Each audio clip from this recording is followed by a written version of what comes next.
Well, looks like we can get started now. So hello, everybody. Welcome.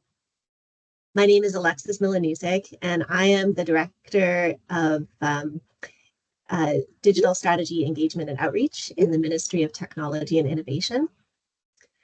I'm going to be your MC today for this afternoon's Government of Alberta Technology Debt Forum. And it is heartening to see such an incredible interest in this topic. And I'm so glad that so many of you could join us here today. So this afternoon, we will be talking about technology debt, IT procurement challenges, and the opportunities for future engagement. These are all important topics that impact how we deliver digital services.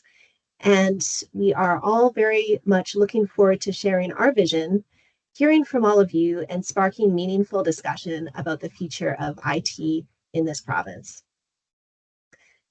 So we have an exciting agenda today. We're going to hear from several people within our ministry, including our Deputy Minister, Janet Alford. Before we dive into this, and to give some more people time to join us, which is really, really exciting to see these numbers, I'm just going to share a few housekeeping details with you. So I will share a quick note that before we begin, this session is being recorded. And by participating, you're giving us consent to be part of that recording. To keep things running smoothly, please keep your cameras off unless you're called on during the Q&A. Use the Q&A feature to submit questions, and we will answer as many of those as we can. And please do remember to stay muted unless you're called on, and this will help to minimize background noise. So those are the housekeeping items, and I want to keep us moving along. So we are going to invite our Deputy Minister, Janet Alford, to share some remarks. I'll first quickly introduce him for those who haven't yet had the opportunity to meet Deputy Minister Alford. He joined the Government of Alberta this fall and has extensive experience in technology and innovation, coupled with a background in architecture. He brings a unique perspective to his role and fosters a culture of digital transformation and strategic growth within the public sector. So I would like to invite Deputy Minister Alford to share his vision for the future of IT procurement in the province. Over to you, Deputy.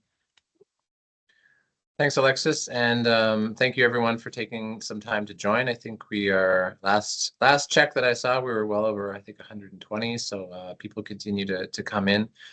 Thank you for taking the time, and I have to say, first of all, thank you for my team for organizing this session and having the forethought to create the kind of engagement that I hope will be meaningful for you today.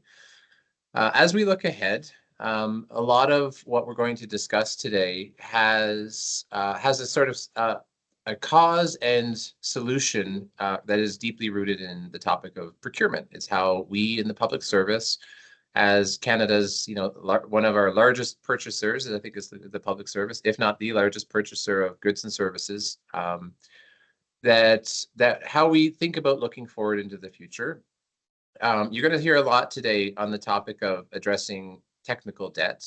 And we're very much hoping that you are as excited as we are to come to the table and to present solutions that you think will help us to address this multi-billion-dollar problem as it impacts public service organizations at the federal, provincial, territorial, municipal levels, and how you can start to leverage some new technologies, perhaps, to address the challenges that we face in this space.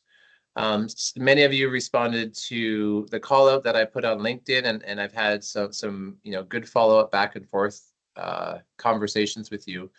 I won't presuppose what the solution is, although we do have a strong sense that technology is evolving at an unprecedented rate, and I'm hoping that we in the public service can tap into your wisdom, your experience, and your know-how to apply some of these new technologies in a way that is a meaningful and significant change to how we are doing projects delivery, all the way from ideation to implementation to monitoring, lifecycle management, and ultimately decommissioning and disposition of records. We have to look at it as an end-to-end problem. You're going to hear some stats today that the team will walk you through that will sort of position where things are within the GOA in terms of the opportunity that we have to take on some of our technical debt. And I hope that you come with the lens that there is no one size fits all solution to this, that there's no one vendor who can take on this challenge. I'm hoping that you share with us the mindset that we have to create an ecosystem of players who are able to come forward and to help us solve some of this concurrently and solve some of it together. So that's the mindset that I'd invite you to join with us. We talk a lot within the public service about building opportunities for people to share questions and comments, that there's no bad ideas and there's no bad feedback when offered with sincerity and with the attempt to build a more collaborative, constructive future. So I would say, there's a lot of people on the call, 134. Don't be shy when the time comes for question and answer, and don't be shy to follow up after this and continue to have the conversation.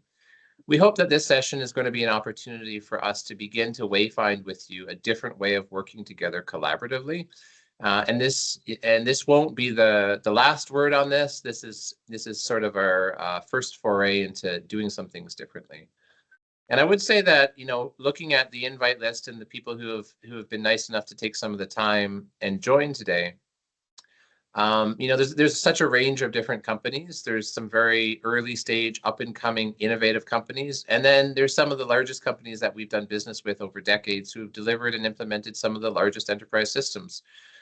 And so to all of you across that spectrum of different companies, I would say we are absolutely exploring new ways of working together. That's not a criticism when we think about innovation. It's an opportunity to do things together, but we are transitioning out of an era of where we are procuring and planning to procure in a kind of the old way of looking at major systems, major big bang projects, major lift and shifts. We have to start to think in a more iterative, more agile, more challenge-based approach. It's no secret to any of you who read Gartner or who listen to comments from Canada's Auditor General that many of the big IT implementations that government attempts to put in, not just the Alberta government, but public service globally, many of those implementations don't go well. We have to address the fact that our systems that we've built over the previous decades, they become really complex, they become very intermeshed, and there is no easy way to reach into an IT environment and to be able to easily swap out and substitute things in kind of a big bang approach. Many of you, if not all of you, already know this, but we are, maybe I'm a little bit slower to learn, but I just want to reiterate to all of you that we're very much looking to work with you in a different way and explore different ways of working together. That might be around change management. You might have a tremendous change management solution that will help people learn new skills. That might be in AI. You might have a phenomenal AI system or platform or technology or tool that will allow us to be more productive. That might be through monitoring, whether it be cybersecurity or infrastructure or patching monitoring, any of those things. That might be through infrastructure management, through network optimization. There's a whole range of technologies that we're looking for. And so I'm not speaking to sort of anyone. We're looking for ideas to help to educate us as to how to take on these big complex solutions. What we do have is a tremendous amount of technical debt that grows by the day. So our systems and platforms are aging out faster than we're currently replacing them. And so what we need is a tremendously open mind around how we're going to go take this on. And I know that I'm heartened by talking to some of you and to talking to my team within technology and innovation around some of the new concepts that are emerging about self-healing applications and self-building applications. I think that those are tremendous opportunities, but I know that you're going to have more to share with us today as well. So when we think about all of these innovative, exciting new paths and opportunities, I want to just put down a couple of ideas for you. As we seek to bring you in, we want to be able to select the best companies in the world and bring in the best technologies that are going to help us to address this solution. And some of those may be the big companies that have, the lion's share of some of the contracts that you can easily see who those companies are by looking at our public financial disclosures. But some of them may be companies that are small companies with few people who've maybe never sold to government. We want to hear from all of you. And to that respect, we also want to ensure that there is a procurement process in place that when you're bringing these innovative ideas forward, we are able to select and implement those solutions. So I'm going to give you some big ideas that we're starting to explore and that you're going to see us utilizing in the procurement space in 2025 and in the year ahead.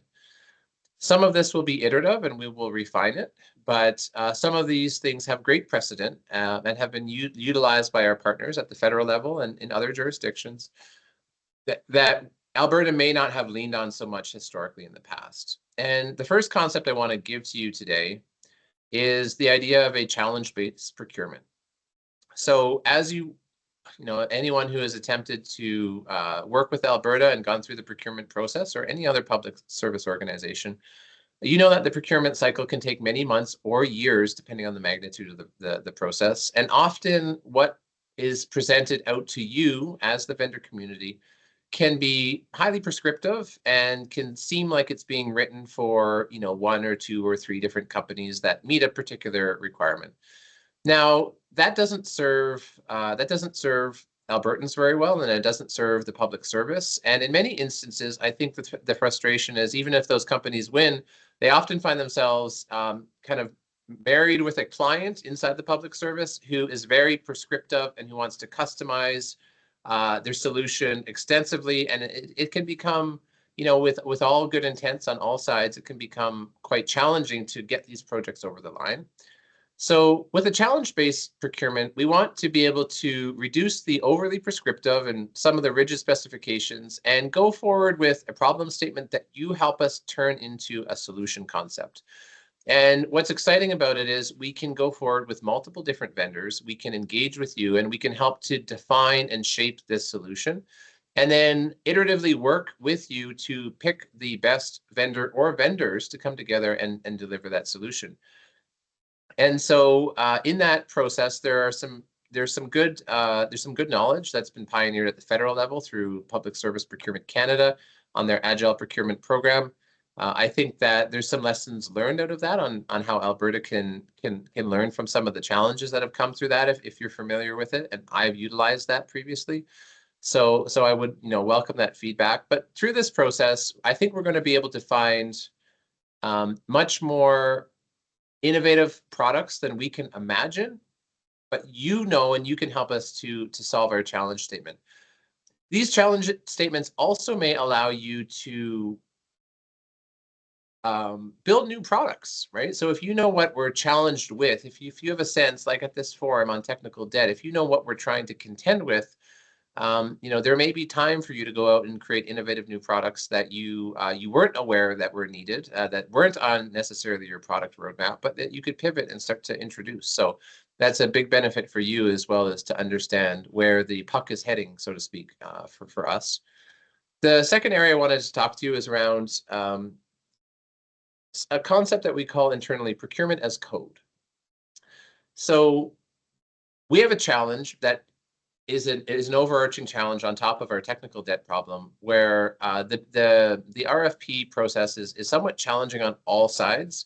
It's challenging for you to be able to format and create materials that respond to bids, and it's challenging for us to interpret what you're providing to us. It seems very clear to you, but when we receive 10 bids or 50 bids or 100 bids, and they're all formatted in a different way, they have different material, they don't all speak to the same criteria.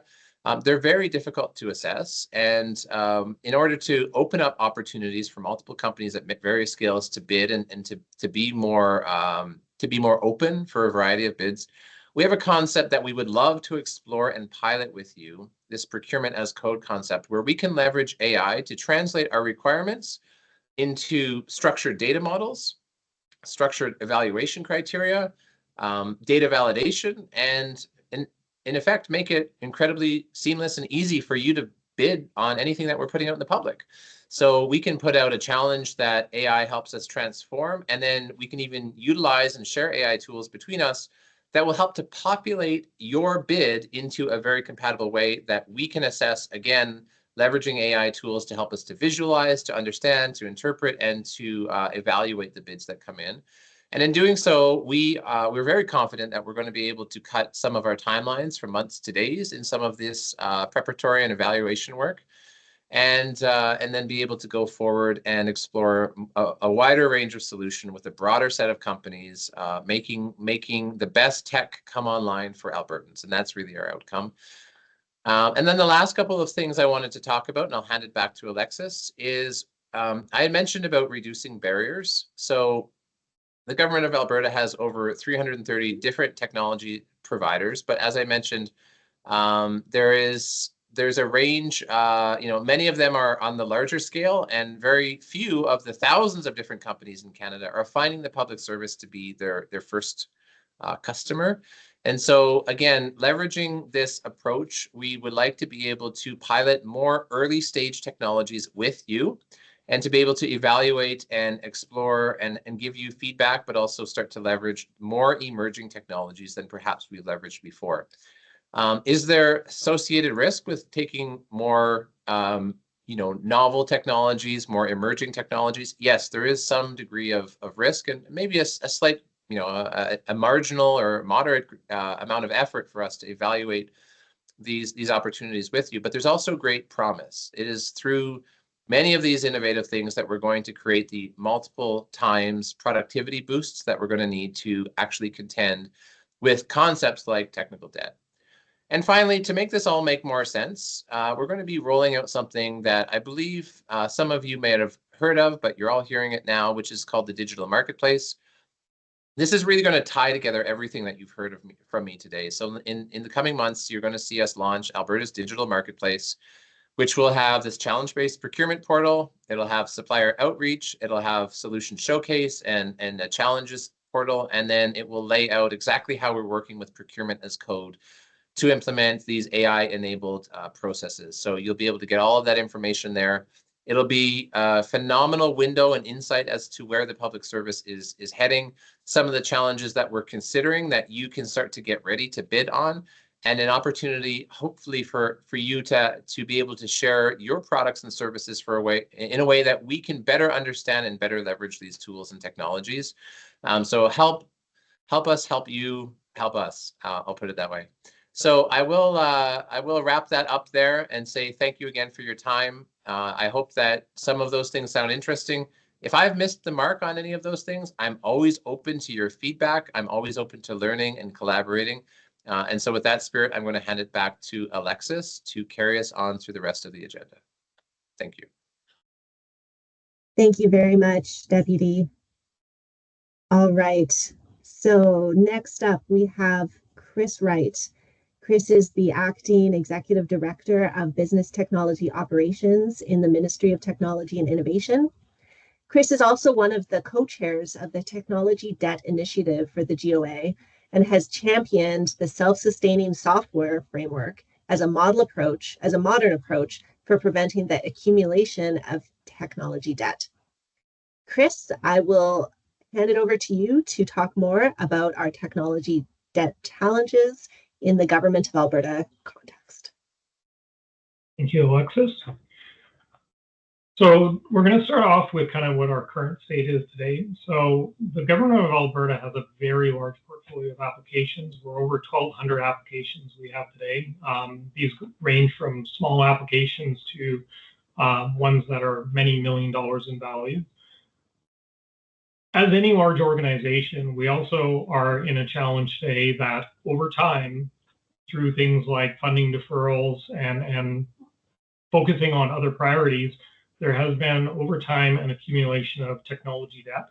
And this has been growing and growing. So the Government of Alberta took a look at this problem and started on this about a year ago, looking back at how we can address this problem, and not only in the traditional manner of, submit a change request and get someone to update an application, but how can we move from an organization that is spending a large percentage of our budget on maintaining apps to shifting that to an organization that is more focused on the new initiatives and automating and all the processes that are related to keeping our applications up to date. So we're looking at a new way of designing applications, a new way of sustaining, and really shifting those funding priorities.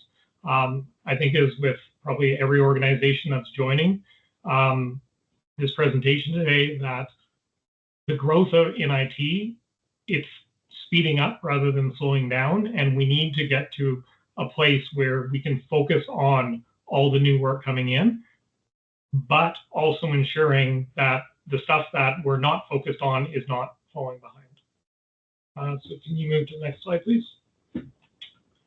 So what are the issues that we're kind of in today? Well, to start off with, in 2017, the government of Alberta was actually 17 different IT organizations. So there was a large initiative that was launched back then that consolidated everything into one large organization. As any of your organizations that have done any types of consolidations like that, that type of large-scale consolidation, you end up with a very wide degree of technologies, varying standards across the board, different approaches. So all of this is kind of what we're dealing with today. Everything has been moved in, and we're now in this place where we're dealing with everything that existed prior and trying to get us to a new place. So this is so this has led to a place. Sorry, I kind of lost my place there for a sec.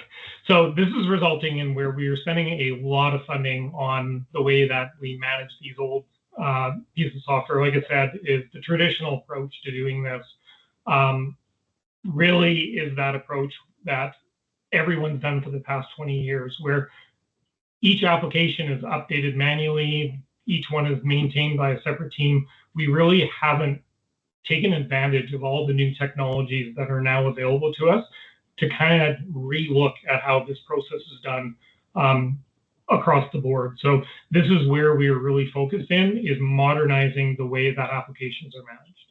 Next slide, please. So with that approach to modernize sustainment, we're looking at how to really shift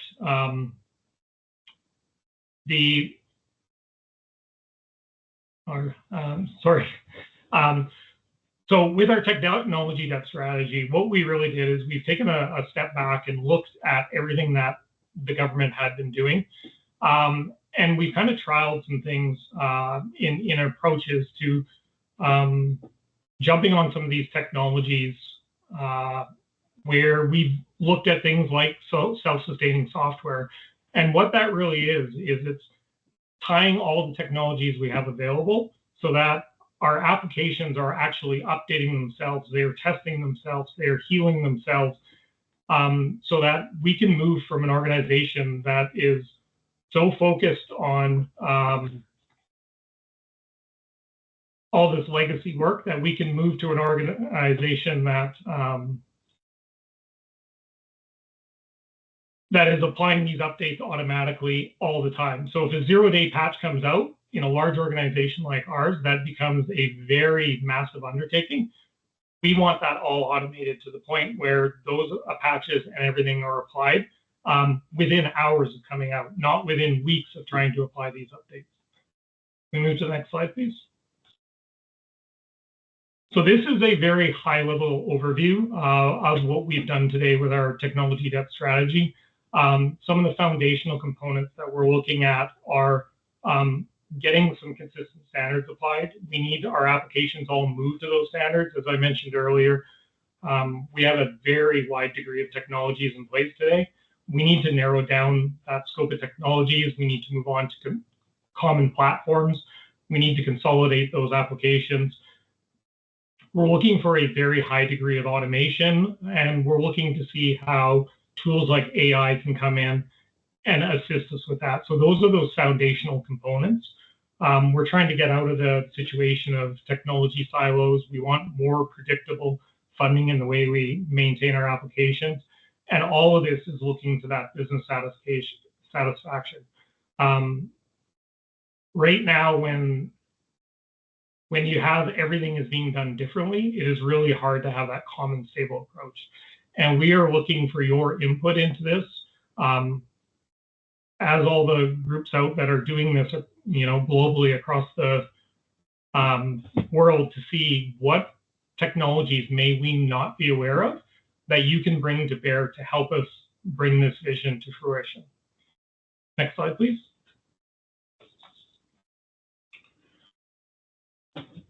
So where are our key considerations? So we do need immediate velocity. We can't take 1,200 applications and update them one by one, because as we get to the end, we'll be just starting the entire process. And this is where I say we need to take a different approach to the way we develop and design applications. We need applications designed in a fashion that they are much easier to maintain and sustain, so that we can reshift all that funding that was going towards sustaining applications towards all the new demands that are coming in. We have so many requests coming in for new IT systems that there simply is not enough funding to go around. We really need to be able to shift that funding to those new initiatives. Again, we'll talk a lot today about the sustainable management of those applications. If I was to throw out a target, I'd look that maybe 5% of our budget is being spent on sustainment of our applications once we get all these tools, technologies in place, and that we can have this strategy rolled out across the board. Next slide, please. So where are we going with this? We are looking for cost reduction primarily in the amount of expense that we're spending on sustaining our applications today. When I did talk about self-sustaining, again, that is designing our apps in a new modern way that these applications are able to sustain themselves. We have actually trialed this in a very small area of TNI. So we know the theory behind self-sustaining applications can work. But again, we're going to need your input on how is it possible to roll this out on a large scale environment of 1,200 applications, many of which are running on very old technologies. How do we get those technologies from the old legacy they're in to new modern technologies that align with our standards that we have out there today? We're looking to increase that productivity by allowing our staff and yourselves to focus on more higher value work than just applying a patch or upgrading a code base from version X to version Y. And this will allow us, with the common platforms, to become more sustainable, more scalable, have higher availability for our applications, and overall deliver better value to Albertans.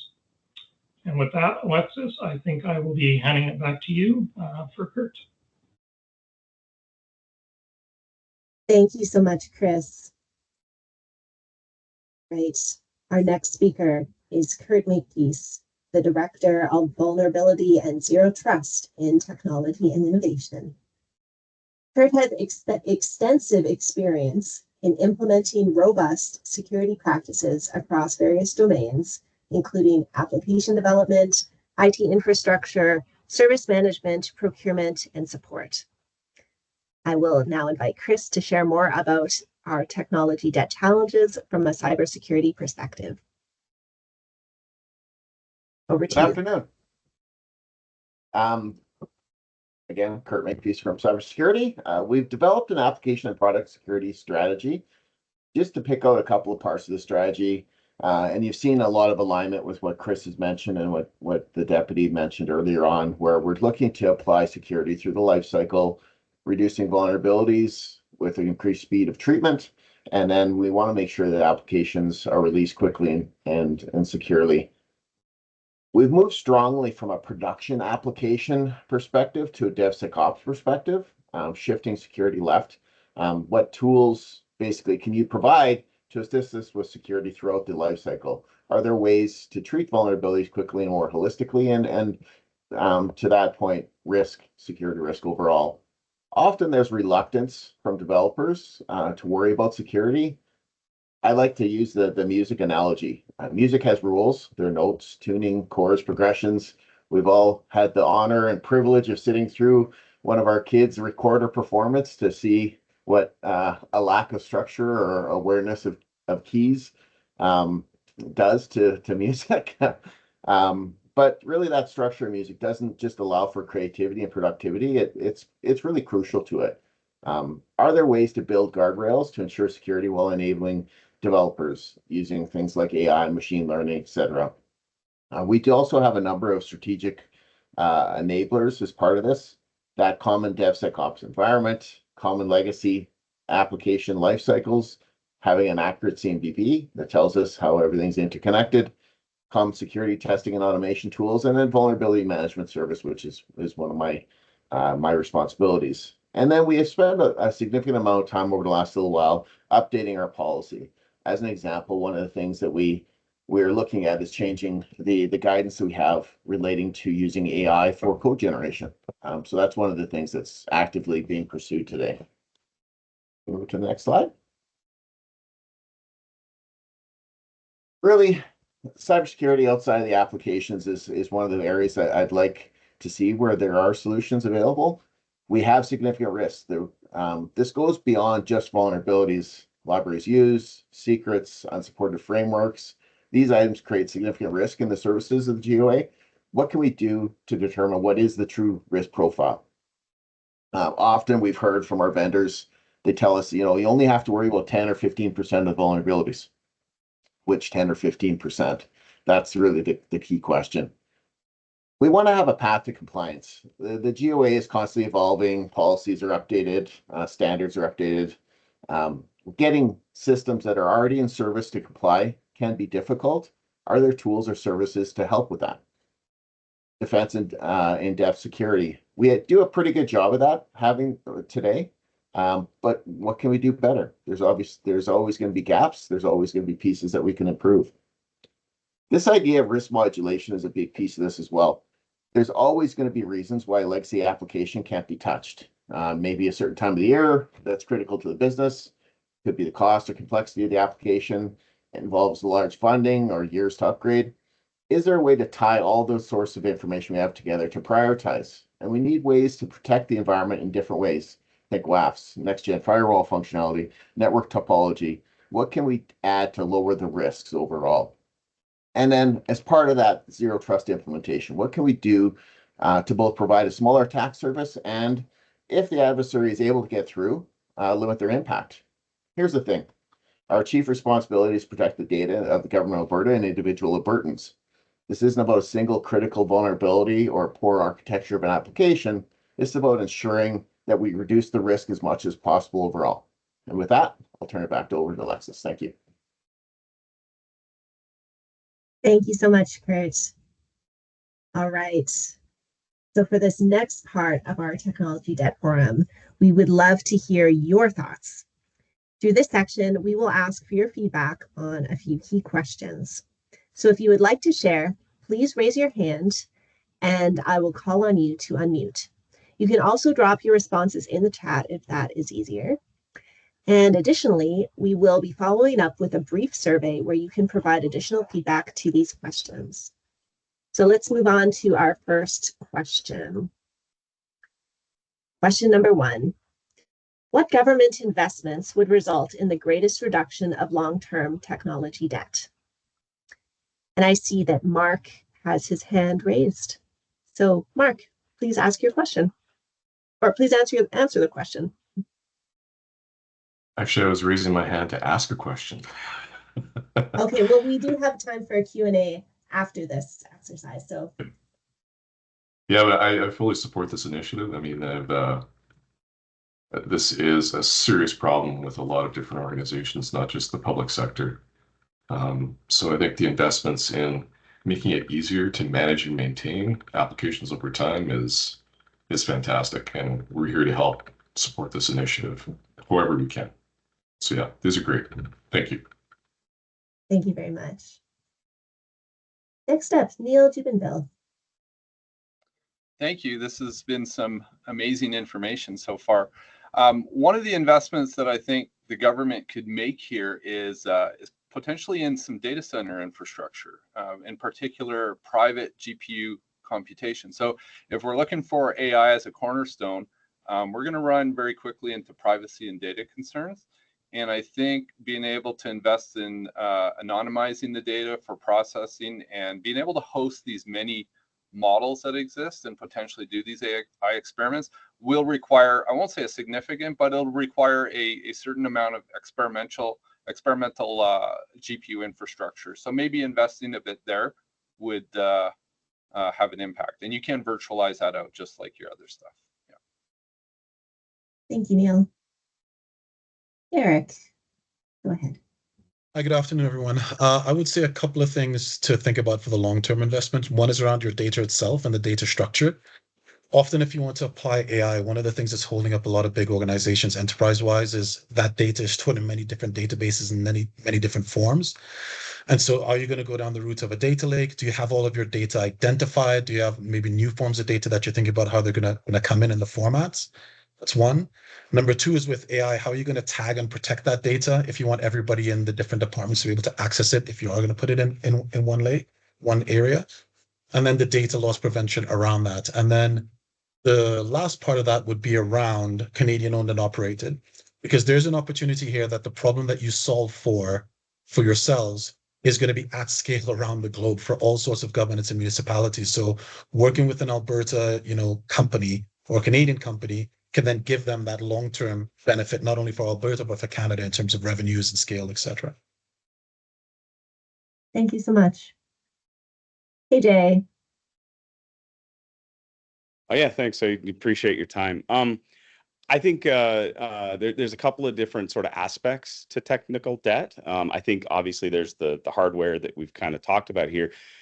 There's also the processes and the means of managing that hardware. And so I think there needs to be a combination of when you say what investments, you need people, you need processes, you need the technology. And I think, when I listen to, the approach that Janek was talking about, it's about, sort of innovation at all levels. And so I think that the investment is going to be not just in having the right technology, but having but looking at the processes that are also sort of embedded with that technical debt and making sure that you are automating, you're orchestrating, you are creating mechanisms so that you don't have to replace your people. You've got people, you want to scale them up, you want to make them more productive, you want to carry that institutional understanding they have into the future as well. So I think it's important to not only view the technology and the applications as sort of mentioned in the presentation,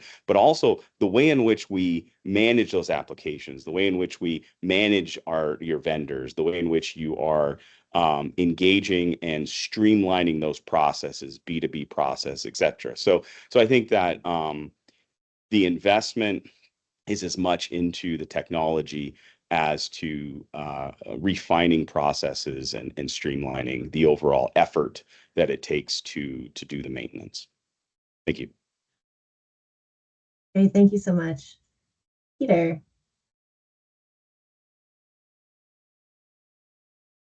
Hi, thanks so much for holding the forum. Just a quick comment to KJ's build out of of some of the things we need to do. I think it's super important that as we start to talk about infrastructure and other components of data and how we manage our technology, we need to talk about the required change management and training and education for the folks that are using current systems as we transition to new systems that require, in some cases, more robust understanding of technology and infrastructure. That's it for me. Thank you so much. And I think we have time for one more response to this question before we move on to our next. And I'll pass it to Celia. Thank you. Because the question is, what investments would result in the greatest reduction of long-term technology debt? And there was a lot of conversation around the application portfolio and the application landscape. So I think part of it would be like literally, okay, looking at a number of those applications and seeing which ones are no longer needed. Because I think, a lot of things were built a long time ago, and at the time when maybe every things were very prescriptive, and so you'd have these tiny applications to do a very limited functionality. And I would imagine that a number of those maybe, no longer require applications today, like specific siloed applications today. Second would be maybe there's a portion of those applications that could live in a single platform, and then as you address the lifecycle of the platform, you would inevitably be addressing lifecycle for those applications that would live in that platform in the long term. And the third, I would say, is probably like a lot of some of the data-driven, like data visualizations, reports, which I think in the past generation of applications were all, again, very prescriptive, when we know that right now there's a lot more self-service capability and the ability to for users to drive some of those reports. So I think in those three categories, you would potentially really reduce the application landscape to a level that would be a significant reduction in long term. Great, thank you so much. All right, so let's move on to our next question, which is, what emerging technologies could be leveraged to drive down the costs of sustainment? And Ling, you are up first. Please go ahead. Me? Yes, Me? you. Okay. Go Yeah, ahead. I just tagging on to the last question. Like Jenna said, this example of a federal government procurement model where, like, innovation challenge, for example, publish certain challenges and then attach a dollar figure for a small pilot, so which can demonstrate, multiple vendors can demonstrate their solutions instead of just doing a costly IFP, settle down single one, and not knowing other solution may bring the benefits. That's the first question. On this one, I think one of the things we look at this is it's not just an emerging technology, but it's also emerging approach. For example, social procurements and investing to the community and having border-based technology solutions to driving sustainability, not just for the technology itself, but also in the community and the province as a whole. So we really recommend to look at those angles, and we'll be more than happy to share our experience as well. Thank you, Ling. Any other thoughts on this question? Derek? Yeah, I'll add something maybe slightly controversial. I know we're thinking about, and the easy answer is to say AI and how we can build new, fanciful, wonderful things. I think what I'm seeing with some clients is how we can use AI to do more with what we have where we are right now, because your transition is going to take time, right? Years to get done. And in the meantime, you need to be able to do more with what you have. So perhaps it's applying that AI to what you already have in place and how you could get better use out of that right now might be a good approach for that longer term sustainment, because it gives you runway while you build out these new technologies or implement these new tools, systems, and people and resources. Thank you, Derek. Neil, go ahead with your question. Sure. Yeah, I'll jump in here. So one of the things you mentioned about this digital marketplace and being able to segment out, aspects that you want to go to bid or go to market with. I think if you can model the costs of these sustainments, like, for example, they're going to be all over the place. They can be at multiple tiers of hardware, software, and business. I think that's where you can then choose which ones you want to then bring out to this marketplace, right? It could be a process of onboarding someone into a new system, adding something to a database that's just very costly because of a legacy contract or process, right? So that could be modeled, segmented, again, with human knowledge. I think that's a big piece of this too, is that you have to extract a lot of human process and knowledge out of this, and from there you could probably segment down what these true costs are, and then put them in the market. Thank you, Neil. Stephanie.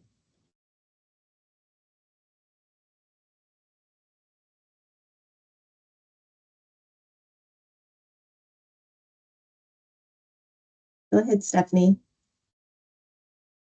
Well, it seems you may be frozen. Sorry, I was on mute. Oh, perfect. Go ahead. So I think one thing is it's really important to look holistically across the organization, because there's potentially hundreds or thousands of enterprise applications that are preventing you and causing, lots of kind of swivel chair and lack of productivity. So I think it's definitely about a holistic strategy. I think today with AI and everything that's out there, it's not a time to simply digitize your current manual or existing processes and just digitize them or automate them, but it's really about leveraging AI, leveraging other technologies and really completely reimagine the way you think about these, have a brand new approach to that. And then I think it's important to work with a partner who's going to approach this from really an innovative and transformational approach, and then just focus on the outcomes you're trying to achieve. And once you understand those outcomes, you can create a nice kind of business-led roadmap that'll guide you in the direction to get the most impact in an iterative, agile fashion. Thank you, Stephanie. Yeah. Wade, go ahead.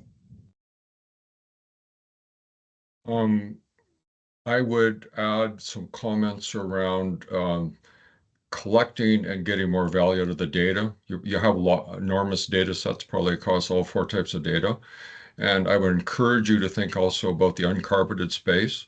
There's lots of emerging technologies around connecting the unconnected, which will give you even a richer data set to make better data-driven decisions. So hopefully you're thinking about both the carpeted side and uncarpeted side of the Alberta government infrastructure when you think about emerging technologies and technical debt. Often there's enormous technical debt over in the uncarpeted space or operational technology space. Thank you. Thank you, Wade.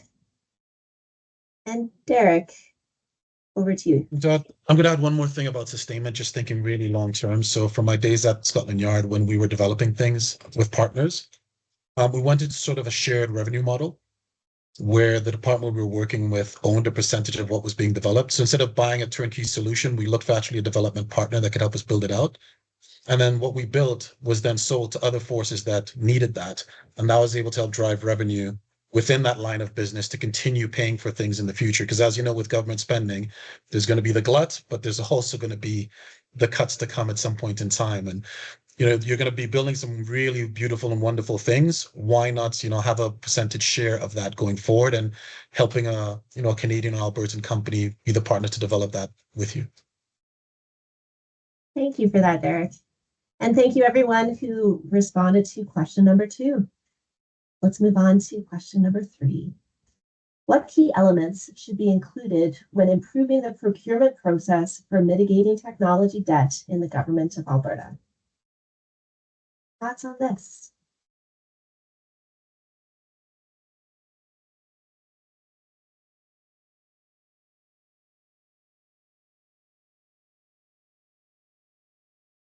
So here we're thinking about improving procurement to mitigate tech debt. Chantal, go ahead. Thanks so much, Alexis. So I have the opportunity to sit on the City of Calgary's Public Value Through Procurement Committee. And one of the aspects that they're looking at as they revamp their own procurement processes is what are those social values that they're trying to advance specifically within their city. So of course, within Calgary, one of the areas that they want to advance is they want to become more of a tech hub globally, of course. So as they are procuring, they're looking at how is their procurement process helping them realize that societal value.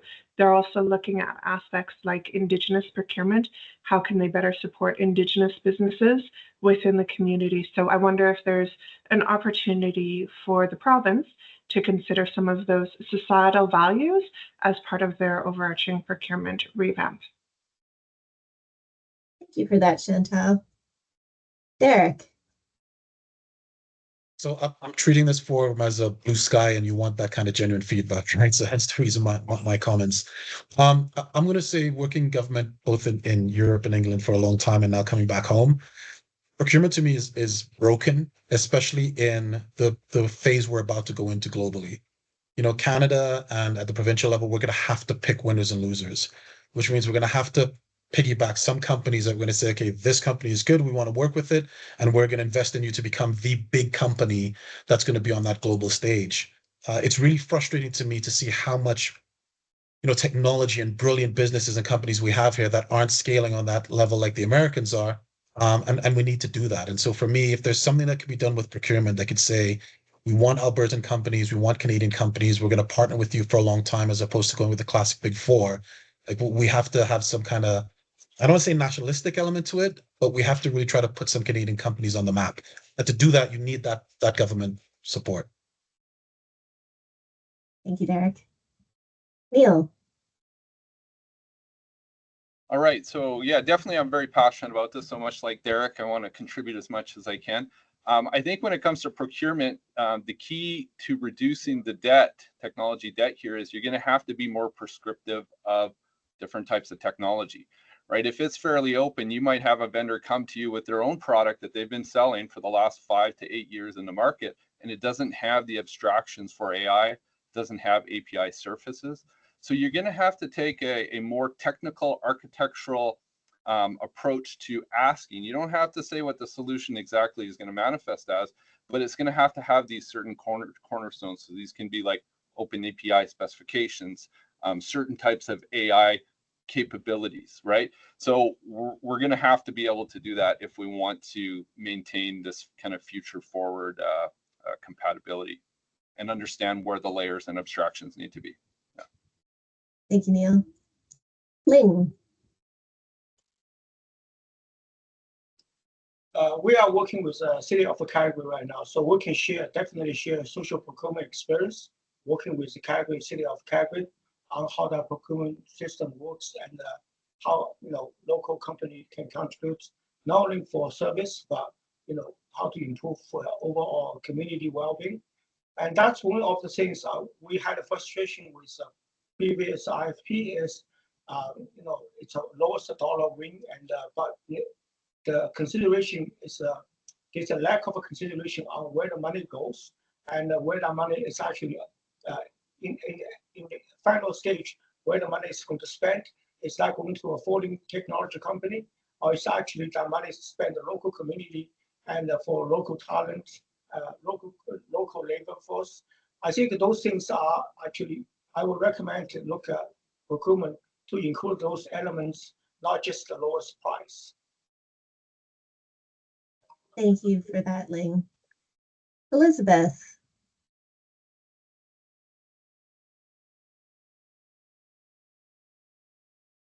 Elizabeth, you're on mute. Of course I am. Somebody had to do it. I really wanted to comment on Yannick's earlier talk about the challenge approach to procurement and really how important this is and how frustrating it is for vendors when government issues very prescriptive RFPs. And, I think that the firm I work for would welcome the opportunity to participate in challenge and even, looking for ways that we can even back up those ideation conversations before you start to write your procurement document. And I think you could really leverage the vendor community, as you see from this afternoon. The vendor community is very interested in what the government of Alberta is doing. And I know many firms, mine included, would be really interested in having deeper and longer conversations about things that we're doing, things that you're trying to achieve, and coming up and collaborating with ways forward. Thank you, Elizabeth. So we have 3 hands up, and we'll take these 3 comments, and then we'll keep moving on. So over to you, KJ. Yeah, thanks again. Yeah, I think there's a couple of things here. I think when you're looking at improving your procurement process, I'm going to oversimplify, but I think we really need to break technology into, commoditized services and specialized services. And I think one of the challenges that larger organizations have, especially when you're talking about sort of amalgamating 17 different lines of the government together, is that there's a lot of just commoditized procurement that needs to happen. That's really about speed of delivery. So it's about optimizing, B2B integrations. It's about taking your procurement approval processes. It's about, streamlining through portals. And so a lot of your software and your hardware and assets that are commoditized reduce the overhead for the lines of the organization and the government to procure quickly at a good price, obviously that. Where I think you want to spend more time and you need to treat things differently is for some of these more specialized innovative solutions. That's really where improving the procurement is not starting with the technology, but starting with your outcomes, and then making sure that you are engaging to make sure so that those outcomes are understood, the technology is architected appropriately, and then you're procuring the right thing the first time that's going to meet your overall goals and objectives. And I think the team is more successful when you are able to compartmentalize and package up that commoditized set of technologies, but then also spend the time with the specialized tools and services that are maybe more complex, that are going to drive differentiation. I also just want to second the whole concept of being able to procure through minority or women or Aboriginal owned businesses. I think that making that part of the process, it allows IT to plug into some of those ESG goals that the province has, and IT sometimes struggles to integrate. So I think, looking at your partner community and making sure that you are supporting local as you go through that process is key. Thank you for that, KJ. Robert, go ahead. Thank you. One of the things that I've seen in a lot of public sector procurements is too much of a focus on initial price as it relates to scoring. And I think it would be a benefit the GOA to look at it from total cost of ownership or outcomes or solutions that could be leveraged across other parts of the province's business. And it allows organizations to be a little bit more innovative in terms of the solutions they can put forward and helping solve those long-term problems and long-term technical debt that is the chief issue that we're looking at today. So just my 2 cents. Thank you. Thank you, Robert. And our last commenter, Celia, please go ahead. Thank you. So thank you. I think, it's not just about procurement for mitigation of technology debt, but I think one of the things that we continue to advocate is that government helps the local technology companies grow, right? But there are some, I think it's common to look at it as an almost like an all or nothing. Like you either choose a very large, service provider because it's a risky, like the level of risk in a particular procurement is higher, or you can afford to maybe have a smaller services provider. I think I've been in big and I've been in smaller companies, and what I would encourage government to think about is to encourage more consortiums of, small and big companies. There's a lot, not only do these smaller companies benefit from the reference of having delivered on a large project to a reputable client like government, but there's also a lot of learning that happens in that collaboration that allows some of the smaller companies to mature their processes. So there are, like, any time that I have had the opportunity that government has put a little bit more of an effort in structuring what goes out to market to make it clear that a consortium is actually encouraged and is what is going to be maybe prioritized or be preferred. I've seen some very good outcomes, and that are long-term outcomes, not just for the government as a client, but for the firms, and especially in the local tech ecosystem. Thank you so much, Celia. All right. This has been wonderful. Thank you, everybody, for sharing your thoughts on those 3 questions. We really so appreciate your feedback. We will now move on to the part of this afternoon where you get to ask us your questions. If you haven't yet done so, please do submit a question in the Q&A function of this chat, and I will be going through those questions and I will read them and then pass it over to our speakers to share their responses. So we have some questions here from Jeremy Crossman, and let's start with one about security. Establishing a strong security posture and adopting DevSecOps is important. I didn't hear or see any mention of security incident response. Is this also part of the strategy?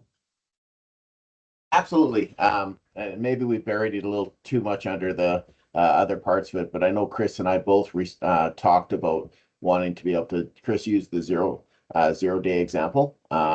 In my case, it's around the speed of treatment around vulnerabilities. If we're talking about a specific incident where we've had a breach or whatever, absolutely, again, we have tools and processes in place today, but that's not to say that they're perfect. And if there's areas where we can improve and you have some solutions that you'd like to offer as part of that, please bring them forward. This is all part of our look at from a risk reduction perspective, which is very critical to that, and the defense in depth, and basically making sure that when there is an attack or there's an incident, we can respond to it as quickly as possible and then close that window. Thanks, Kurt. The next question is also from Jeremy. Jeremy writes, I saw a lot about identifying new technologies. My question is, what efforts are underway to identify and action the changing needs of the people side of the challenge, needs of government workers and the citizens of Alberta? Janik, this might be a question for you to answer.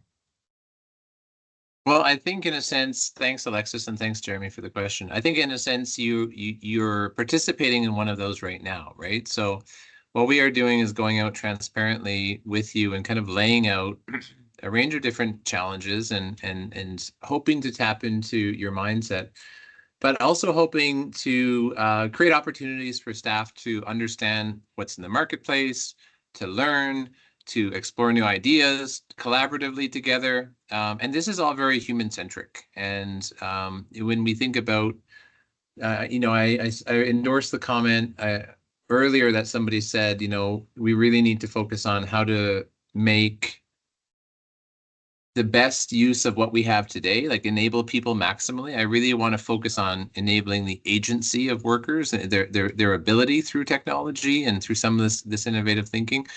And so, I would say that this is part of that strategy, and we're excited to continue to develop.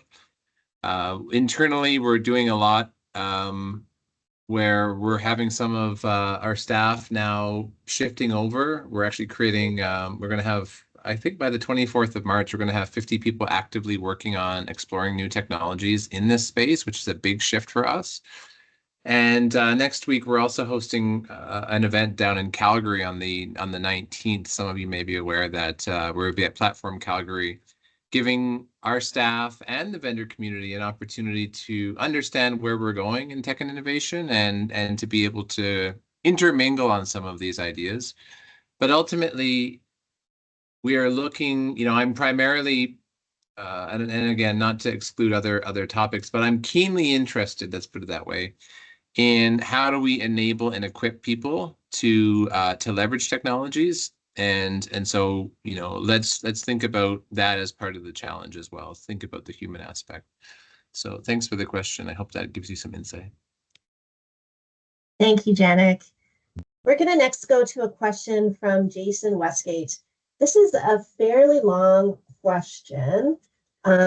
Jason, would you like to just pop on and ask it yourself? I think this is a good one maybe for Audrey Gislason, who is our procurement expert on the call, and Janik to also kind of tag team answer. Absolutely. Hi, folks. Thanks for taking the time to go through this with all of us. I think we're in a really, really unique time where, time is of the essence to get solutions in, changes done. And I think one of the biggest challenges we as a big company face is procurement. How are you guys thinking as a team around those changes? We've heard a lot about, lots of people talking about separate ideas, whether it's hardware, how do you, reduce that technical debt, space, data lakes, all that sort of stuff. But some of the biggest challenges is getting the right people to talk to you at the right time. How are you planning to address that from a procurement challenge? Sure, Janek, That's the question. Thanks, Jason. I can take a stab at this question. So my group, I am the acting director of the IT Goods and Services Procurement Unit within Technology and Innovation. And my team, along with Alexis's larger team, has been in close contact with several jurisdictions, both federally and provincially, to find out what different jurisdictions are doing around procurement and making sure that we're also attending conferences and being kept up to date on the latest developments within procurement. So with Janek's support and drive to improve procurement in the government of Alberta, we do have lots of plans in place to try to modernize it. So we are in the infancy of this project, but we do plan on doing more investigations into how we can better improve the procurement process. Thank you. Thanks, Audrey. Next question we'll look at is from Mark Miskimen. Mark says, it wasn't 100% apparent, but is the scope of this initiative to handle custom developed software and commercial software? For example, customization plus configuration management. Chris, do you want to take this one? Sure. So we are looking at all of the above. So I mean, while how we manage applications is very important, the only really way we're going to drive those sustainment costs down to kind of the target area where we're looking for is through things like adoptions of common platforms where many applications are able to leverage those underlying platforms. And then we'll be able to get the return on investment through things like the use of those platforms by many clients. Because putting the effort into automating and putting all the controls around a very single platform only for use by one application in an environment with 1,200 applications, that's not really where we think we'll be able to gain that value. So it is kind of a holistic approach. While the applications are a big part of it, we are also looking at the platforms. Thank you, Chris. Here's a question from Nicole Severin. Are there other governments that you are looking to model after to achieve these desired outcomes? Chris, do you want to take a stab at that one as well? So what I can tell you is we've kind of done some market scans in this place just to figure out what others are doing. And it's almost like where we're trying to go is more, I would say, almost at the leading edge. For example, we were starting to look at, could AI help us to redevelop many of these applications over a year ago? And when we asked that question initially, we were pretty much getting the response across the board, it's not possible. A year later, we're having tons of people coming to us and saying, no, this is now completely possible. So while we are kind of doing as much research as we can and leading out to see what others are doing, kind of this shift to taking an environment that, or taking an IT environment where there is such a focus on the old way of sustaining, we're really, I think, pushing the envelope in terms of where we're trying to go to an environment that is kind of fully automated sustainment. Thank you, Thanks so much. Here's a question from Stephen McMaster. What are your thoughts on opening some of the non-sensitive code and data to the public? I've noted a lot of success through observations and innovation through this approach. For example, mining non-sensitive data to identify trends, identifying vulnerabilities in code, etc. Janek, do you want to take this one? Yeah, very open to it. I would say we run the risk between having to maintain some degree of, I guess, sensible cybersecurity awareness around putting out something that has obvious cyber vulnerabilities to help to fix. But then at the same time, it's a bit of a catch-22, because if we don't, then we may never fix it. I think that we can, I'm sure we can come up with some sample code bases, that being said, that are low risk, aging out, that we could use through some sort of open process for you to be able to dive into and test various tools. The other thing is we could even take existing code and have you just sort of, we could even consider saying, oh, here's some code that isn't ripe with kind of vulnerabilities, transform it from, one platform to another platform, so we can understand how we might go and leverage those tools and things like that. So there's a variety of solutions, but yes, we're probably going to identify some candidates that you can get a better sense as to what we're working on there, and put them out in the public domain. Thank you. Kurt, did you have something to add? Yeah, I just wanted to thank the deputy for mentioning the cybersecurity concerns, because obviously that is a concern for us due to the broad nature of our application portfolio and the way that we're designed. We're very leery about, and there was another question in one of the, either through the chat or through the Q&A about that as well. We're very cautious about providing statistics as to what it's like and what we have. Unfortunately, there is threat actors throughout the world that's looking for opportunistic activities, and we want to try to stay away off the roadmap as much as we can with that, for sure. Thanks, Kurt. Pretender asked a question about 8 minutes ago, and I don't want Pretender to think we have moved on too far without addressing it. Pretender, would you like to come on camera and ask your question yourself?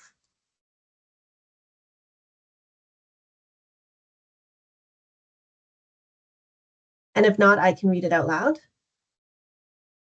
So this question reads, often siloed procurement leads to application sprawl and resulting unnecessary maintenance spend. What is the process to collect department feedback at the GOA so that solutions that are procured can be applied broadly? Probably take that, Alexis. So with the government of Alberta is now one IT organization. So in terms of what we're doing as when we approach applications going forward, we are going through some of our internal architecture review boards to figure out if there's common solutions that we could already leverage, so that we're not investing in technologies that we may not need because those already exist within the environment. So this is part of our revamp processes that we're using.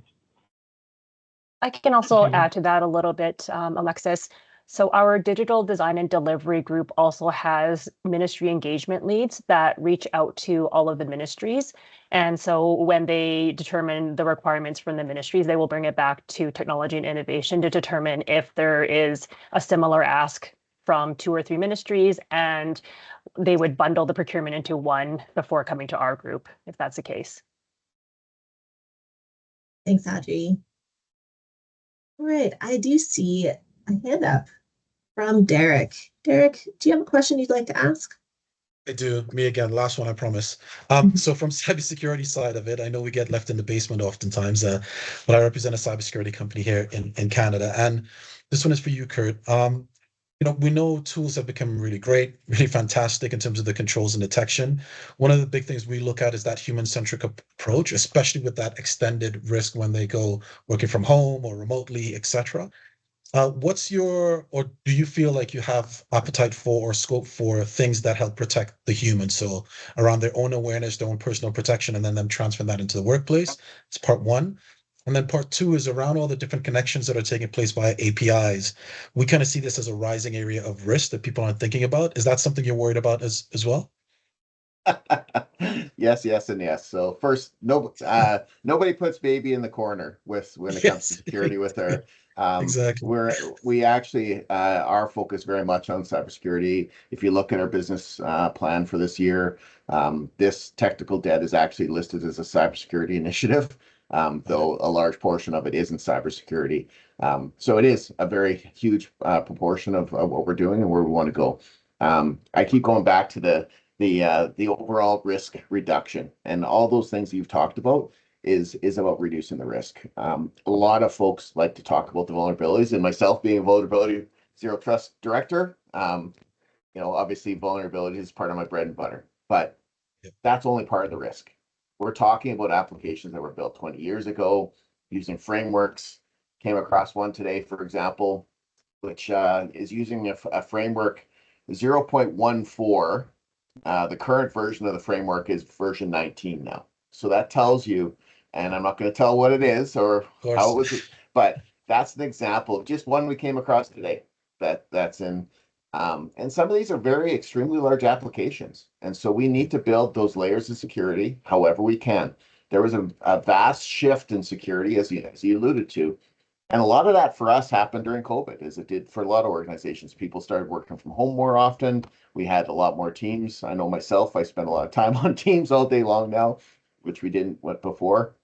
These are items where we were very good at perimeter security, but now we've moved to working from home. We've moved to the cloud in some cases, and some of those security controls, let's say, aren't as mature as they were when we're all on premise and had our data center and we could look at all the lights and everything else. So absolutely, these should all be part of anything that folks want to bring forward from a risk reduction perspective, how to do things as a portfolio, as a grouping.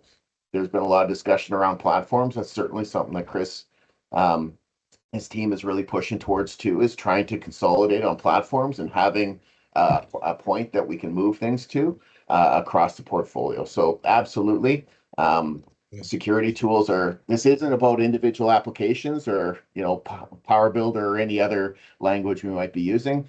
This is about trying to reduce the risk as much as possible at the cheapest cost. Got it. Brilliant. Thank you. Thank you, Derek. And Derek, just to touch on that part of your question about APIs, that is an area that we do realize would have very strong risk to the government. And we have taken a very, very strong security posture around that. That's actually where a lot of our most recent policy development has been, is how we use APIs, how they're protected. Because in a lot of cases, APIs can allow you to bypass a lot of some other security mechanisms. So we do recognize that, and there has been a lot of work done in that area. Great, thank you.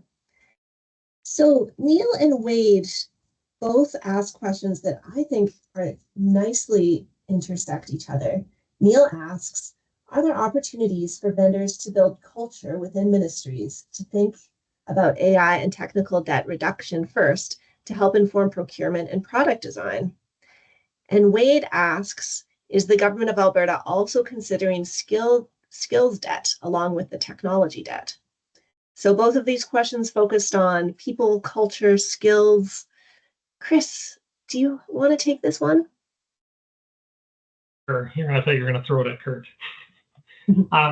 So in terms of this, we do realize that, really pushing the envelope with a modern approach is also going to really impact not only the staff we have, but even a lot of the vendors we've been talking to about this that we work with on a daily basis. Even a lot of their people aren't really taking these approaches to the way they develop applications again. So we do recognize there is a big organizational change management component of how this gets rolled out to get that modern vision. We know this isn't happening overnight. But at the same time, we also know this can't take 10 years to implement because, cyber attackers are getting, more inventive every day. And we really need to take a serious approach to how the security of all the application are protected in the government of Alberta, along with our data and everything else. Thank you, Chris. And maybe just to add something to what Chris said is that this procurement gateway is potentially the place where you can, you can actually apply that philosophy back if you see something come from a ministry or maybe a product group that needs something procured, right? And say, okay, well, it doesn't look like it, maybe through AI, it doesn't look like it addresses any of these things that we're interested for tech debt reduction. So maybe it fell through the cracks or something. But I see that procurement gateway is super important for this. Yeah. Thanks, Neil. Mike Shad has added a question. Mike, would you like to come on camera and ask your question yourself? Yeah, sure. Sorry, my camera is not working, of course, but just a quick question about on the hardware side and just really the government of Alberta's strategy on assessing hardware obsolescence risk, and if you have a solution today, do you have clear visibility of all the assets, under the stewardship of the province, and do you have a unified asset management approach, or how do you view life cycle management and really the mitigation of obsolescence risk from a hardware perspective?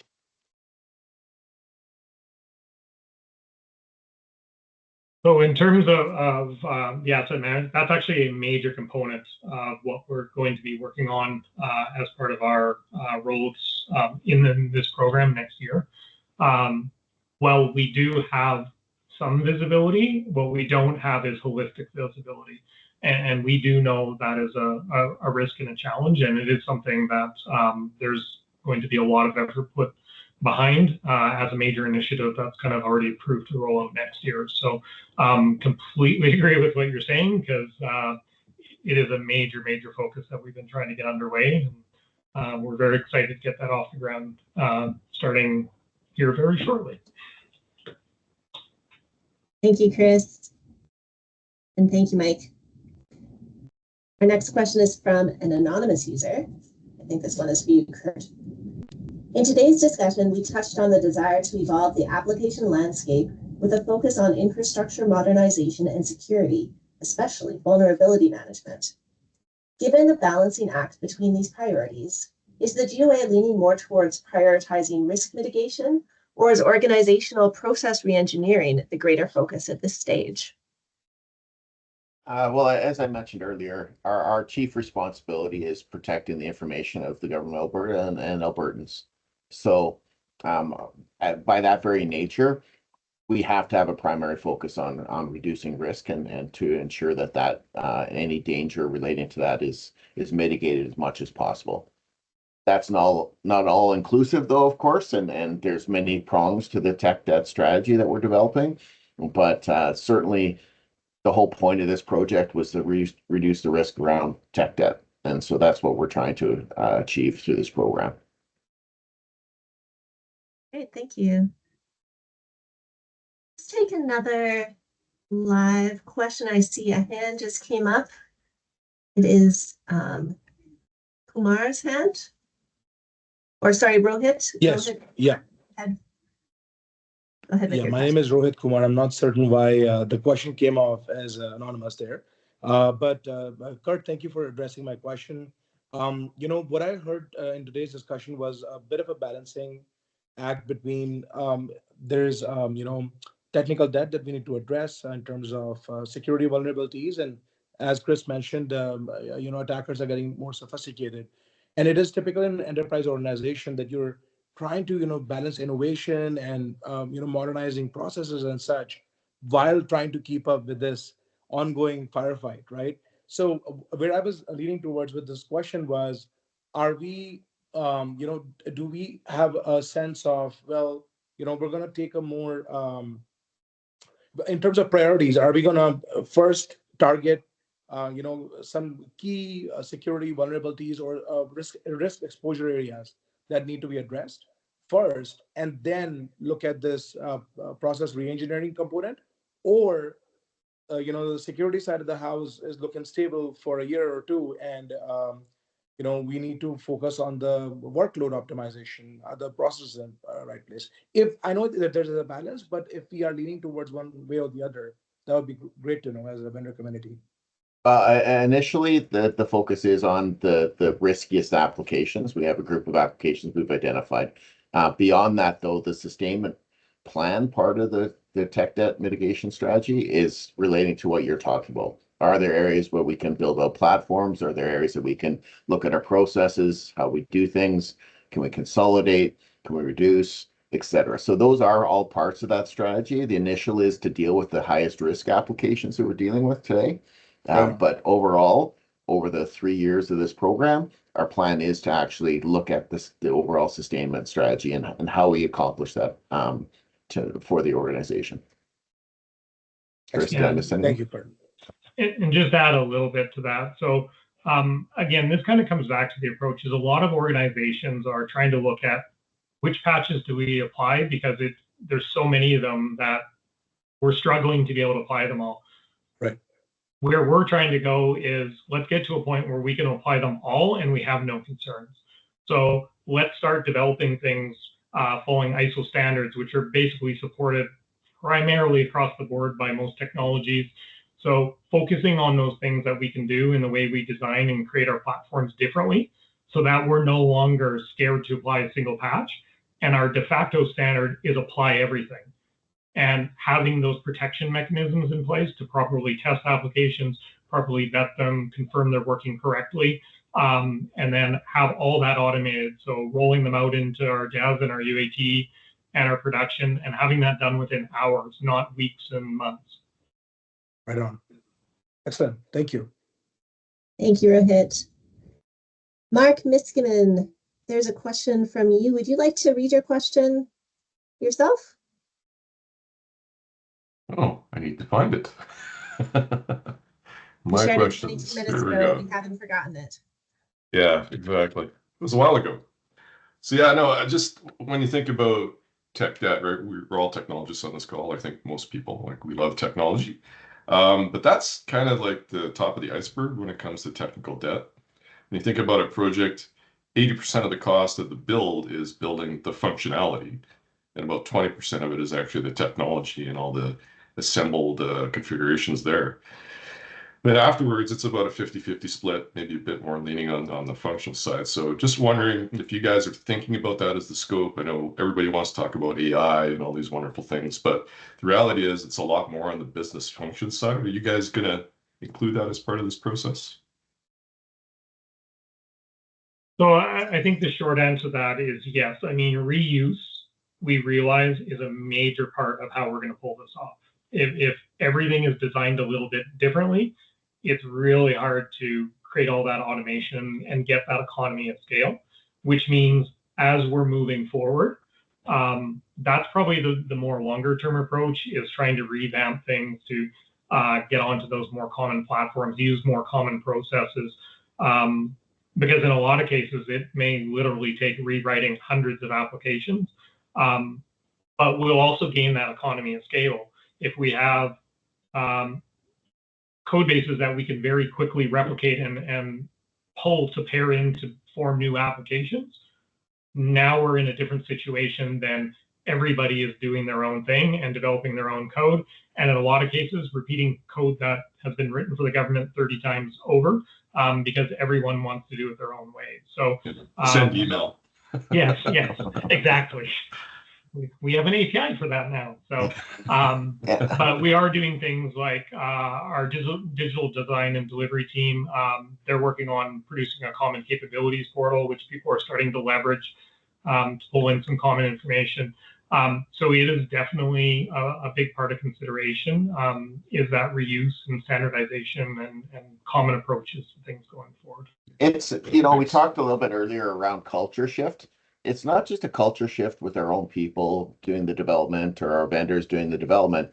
It's also a certain amount of culture shift for our business clients as well.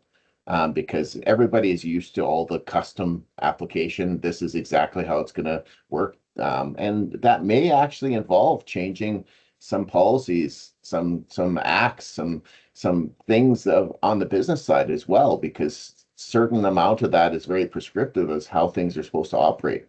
And so that is a longer term challenge, obviously, from a culture perspective, but it's something that we need to undertake if we want to get the efficiencies that we need to have. Yeah, and I think the long-term success too, Kurt, right? So we often do this in the technical world. This technology will now solve all of our problems. And we spend $1 billion and we roll it out, and 3 years later, it's the same problem, right? So I think thinking about that to make it stick is really important. So that's good to hear. Thank you, guys. Thank you for your question, Mark. All right, so that is the end of our Q&A session, and I thank you all for your feedback and questions today. I'd like to encourage you to please submit an expression of interest and help shape this next phase of our procurement. I believe that the link has been put in the chat. You can find the expression of interest also on Alberta Purchasing Connect. And we will also email you that link after the event along with our survey. So thank you so much. A huge thank you for your time and insights today. We hope that this forum has sparked valuable conversations and new ideas around technology debt and procurement. And remember, this is just the beginning. We genuinely are looking forward to continuing these discussions in future events, and we hope to see you there. Thank you so much, everyone. Have a great rest of your day.